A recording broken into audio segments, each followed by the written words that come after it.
Hello बच्चों, let's understand question firstly. देखिए question आपसे क्या बोलना चाहता है। क्वेश्चन आपसे पूछता है the major product form in reaction is. तो कंपाउंड में आपके पास एक बेंजीन रिंग है और दो ईथर की कंडीशन है जिसका रिएक्शन हमें करना है एच के साथ विद टेम्परेचर। तो हम ये कह सकते हैं कि जब भी किसी ईथर को आप एच के साथ रिएक्शन कराओगे तो ये न्यूक्लियोफिलिक सब्स्टिट्यूशन होता है, आइदर बाय SN1 और बाय SN2। तो इस पॉसिबल स्ट्रक्चर में रिएक्टिंग मॉलिक्यूल से अगर हम रिएक्शन को इनिशिएट करें, अब देखिए कि आपके पास एक तो बेंजीन रिंग है। बेंजीन रिंग के साथ में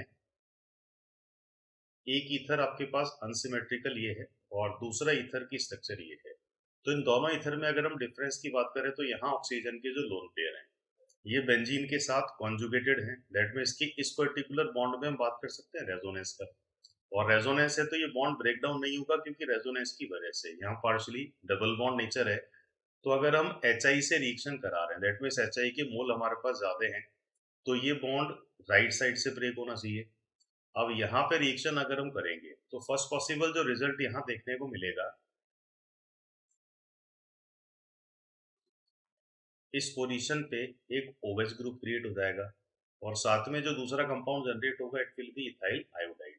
अब अगर हम यहाँ पे एच को फर्दर दूसरे ईथर से रिएक्ट करा रहे हैं तो सेकेंड पॉसिबल ईथर के केस में इस बॉन्ड को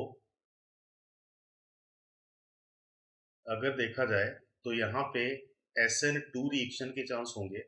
और SN2 रिएक्शन का मीनिंग है कि इस साइड से ब्रेक होगा और यहाँ पे अगर आप इसको डिसोसिएट करा रहे हो तो एक तो ग्रुप आपका CH3OH की फॉर्म में लीव करेगा और I- या न्यूक्लियोफिलिक अटैक के बाद आफ्टर न्यूक्लियोफिलिक अटैक इस पोजीशन पे एक आयोडाइड और सेकंड पोजीशन पे कौन सा ग्रुप आप अचीव कर पा रहे हो, OH। तो दो लगातार SN रिएक्शन के बाद फाइनली जो प्रोडक्ट बनेगा वो बनेगा जो किस ऑप्शन में आपको करेक्टली दिया जा रहा है, ऑप्शन नंबर 3 में।